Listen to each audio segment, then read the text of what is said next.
I took a bit of an all with that last video. If you don't know what I'm talking about, I made a whole entire video about the reasons.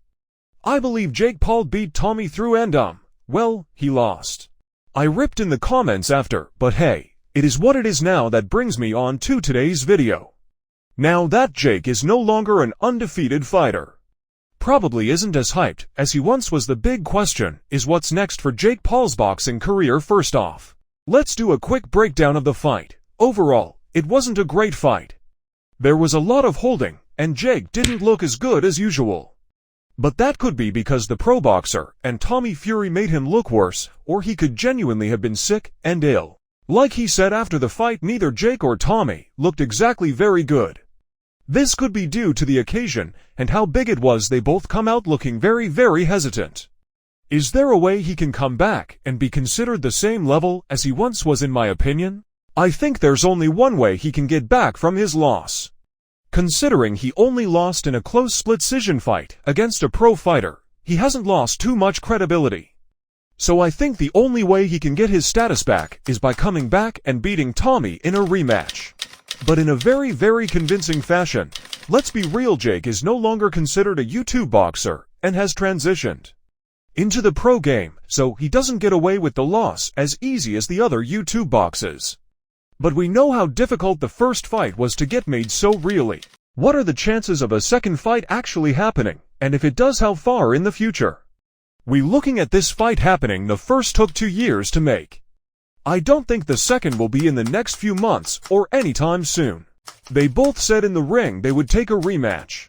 But at the end of the day, talk is just talk, and we'll see if it actually gets made. But what will happen to Jake Paul if the fight doesn't happen, or doesn't happen for a long time? In summary, I think he's pretty screwed, just like with Anthony Joshua. He was on top of the world when he lost to Ruiz. The only way he got his rep back was by beating him comfortably in the rematch, and after Joshua losing to Usyk twice. We can see how his rep is no longer the same, and he has to go back to square one, working his way up all over again. I think that Jake is gonna have to do the same thing if he can't get a rematch with Tommy. Start back over again. Maybe even fight some high-level YouTube boxers like Salt Pappy or Slim or someone like that. Maybe this perfectly sets up a KSI fight.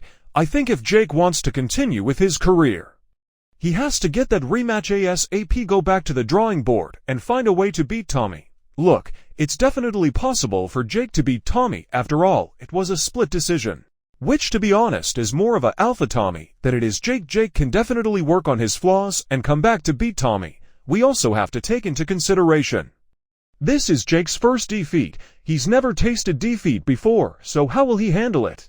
I think anyone with a pair of eyes can see that was not a knockdown. I think it was a slip. It came off a punch. So I guess it should have been counted as a knockdown, but I don't think he was actually hurt by it. Anyways, what do you guys think? Do you think Jake will come back stronger than ever, or is that the end of his boxing career? Let us know what you guys think in the comments. If you enjoyed this video, make sure you smash a like. And if you want to see more videos like this, make sure you subscribe for more.